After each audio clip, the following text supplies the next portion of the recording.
खैर आज stock in focus Reliance होगा मेरे लिए, लेकिन सेक्टर ऑफ द डे तो एफएमसीजी है। लाइए एचयूएल स्क्रीन्स पे, क्या मूव है, निफ्टी का टॉप गेनर है। और एचयूएल क्यों, एक स्टैक बना के दिया था मैंने आपको, ये देखिए HUL, Colgate, Dabur, Godrej consumer, Britannia, इसके आगे बढ़ जाइए नेस्ले, मामी, सब मजबूती के साथ। इसके बियॉन्ड अगर जाएं तो Avenue supermart, even Pidilite, Asian paints, वो सिगरेट मैन्युफैक्चरर्स, वो अल्कोहल कंपनी, सब मूव कर रही गजब का।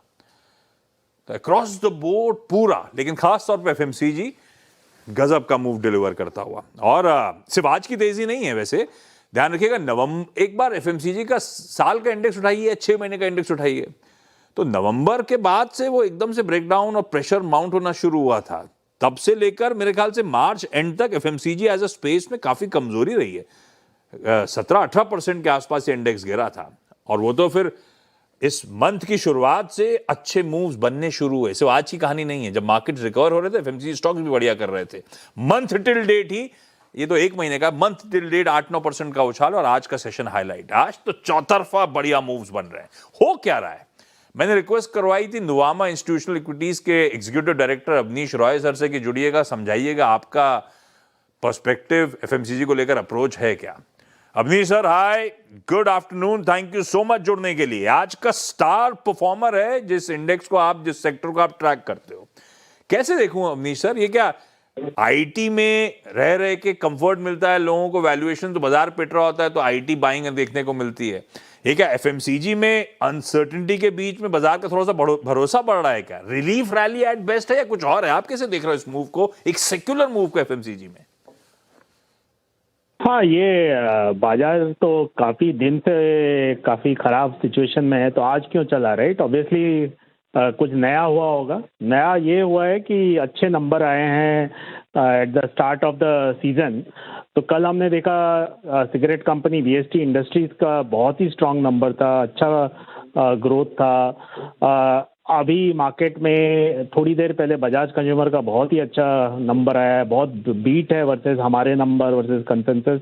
तो आई थिंक वो एक चीज़ है। सेकंड है कि जब भी हाई इन्फ्लेशन होता है कोई साल में, इस साल क्या होगा, मुझे लगता है एफएमसीजी कंपनी में 4-5% प्राइस ग्रोथ लेने की आवश्यकता होगी। अगर क्रूड ऑयल इसी भाव पे रहा तो उस साल क्या होता है, ऑपरेटिंग लेवरेज आता है, बिकॉज कंपनीज का डबल डिजिट रेवेन्यू ग्रोथ आ जाता है। उससे क्या होता है, जब आप देखें किसी भी कंपनी का staff cost double digit growth नहीं होता है। इवन बजाज कंज्यूमर में हमने वही देखा है कि रेवेन्यू ग्रोथ 30% है, लेकिन स्टाफ कॉस्ट का ग्रोथ कम है। उसी तरह अदर एक्सपेंस जैसे एडवर्टाइजिंग है, वो इतना ग्रोथ नहीं होता है। तो इससे क्या होता है, आपका मार्जिन पूरे साल में अगर देखें तो बढ़ जाता है। ऑफकोर्स Q1 में हर एफएमसीजी कंपनी का मार्जिन प्रेशर रहेगा, क्योंकि क्रूड ऑयल पैकेजिंग में यूज़ होता है, काफ़ी डिटर्जेंट में यूज़ होता है, पाम ऑयल भी काफ़ी ऊपर गया है। तो Q1 में मार्जिन प्रेशर रहेगा, लेकिन इन्वेस्टर्स ये देख रहे हैं कि पूरे साल का व्यू क्या बन रहा है। तो यस, जो आपने कहा वो भी थोड़ा है कि एक डिफेंसिव नेचर है, थोड़ा सेक्टर रोटेशन है, क्योंकि आईटी थोड़ा चल गया था लास्ट 2 हफ्ते में। तो बिकॉज ऑफ अच्छे number from VST industries and Bajaj consumer, ये आज मूव सडनली आया है। इसके अलावा नेस्ले का नंबर 21 मई को आएगा, जो कि मंगलवार है, वो भी हमको लग रहा है कि काफ़ी अच्छा आएगा। हमको एशियन पेंट का भी रिजल्ट्स में अच्छा एक्सपेक्टेशन है। लीवर में भी वर्सेस Q3 हमको लग रहा है कि एक्सेलरेशन है। तो बाजार यही सोच रहा है कि नंबर अच्छे हैं, इंडेक्स काफ़ी, एफएमसीजी इंडेक्स काफ़ी करेक्ट हो गया, जो कि आपने भी पॉइंट आउट किया, 17-18%, तो वो भी है। तो एवरीथिंग इज कमिंग टुगेदर। तो आपका दूसरा क्वेश्चन था क्या सेक्युलर मूव है? आजकल सेक्युलर मूव होता नहीं है, क्वार्टर टू क्वार्टर हमको देखना पड़ता है। तो we have to live week by week, quarter by quarter. हाँ, अभी क्योंकि सेक्टर अभी भी 13-14% पीक से करेक्शन है और रिजल्ट्स अच्छे हैं, तो थोड़ा और चल सकता है, लेकिन आजकल कुछ भी सेक्युलर मूव नहीं होता है। तो let's be cautious, because Q1 में मार्जिन प्रेशर आएगा और एल नीनो का खतरा सेकेंड हाफ में आएगा। एल नीनो से क्या होगा, रूरल डिमांड पे थोड़ा इम्पैक्ट पड़ेगा, राइट? क्योंकि अगर वर्षा कम हुई तो अपना एग्री आउटपुट भी कम होगा। तो थोड़ा हमको केयरफुल रहना पड़ेगा। हमारे टॉपिक्स हैं Nestle, Tata consumer, Marico, Asian paints, Pidilite. हमको हिंदुस्तान यूनिलीवर भी अच्छा लगता है, कोलगेट भी अच्छा लगता है। तो सेक्टर हमको अच्छा लगता है, लेकिन डेफिनेटली अभी थोड़ा सेक्टर रोटेशन और अच्छे नंबर्स का फायदा हो रहा है। यस। कहीं आपने वीएसटी इंडस्ट्रीज के नंबर्स, वाकई जब कल शाम को बैठ के देख रहा था नंबर्स तो बहुत स्ट्रांग थे। फिर एक जहन में ख्याल आया कि ये रेवेन्यू मोमेंटम तो इसीलिए भी आया होगा क्योंकि वो फरवरी में एक्साइज वाली बात, तो इन्होंने भी खूब प्राइस हाइक्स लिए थे, सारी सिगरेट कंपनीज ने पास ऑन करा था। उस पास ऑन से पहले प्रीएम्प्ट करते हुए और बिक्री हो गई, ऐसा हुआ होगा क्या? या अच्छा, क्योंकि सिगरेट वॉल्यूम्स भी अपने आप में 3% का जंप दिखा रहे थे वीएसटी इंडस्ट्रीज, अगर मैं सही रिकलेक्ट कर रहा हूं तो वो नंबर्स, ये सिर्फ एक क्वार्टर एबरेशन टाइप देखूं क्या मैं? एवरेशन पूरा नहीं है। इसमें क्या है कि जो इनका की रॉ मटेरियल और टोबैको वो करेक्ट हो गया है। तो आपने सही बोला कि वॉल्यूम ग्रोथ तो 3% ही था। इसका ये मतलब आता है कि ऐसा कोई बहुत ज़्यादा प्री बाइंग या ऐसा कुछ नहीं हुआ होगा। मार्च महीने में बड़ा डिक्लाइन हुआ होगा, जनवरी में अच्छा ग्रोथ हुआ होगा, इसलिए पूरे क्वार्टर में एक सामान्य सा ही नंबर है 3%।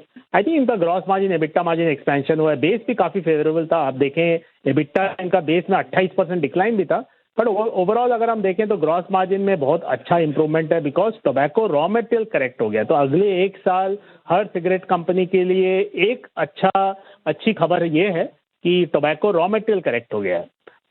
बट हाँ, क्या ऐसा ही स्ट्रॉन्ग नंबर आईटीसी में आ सकता है?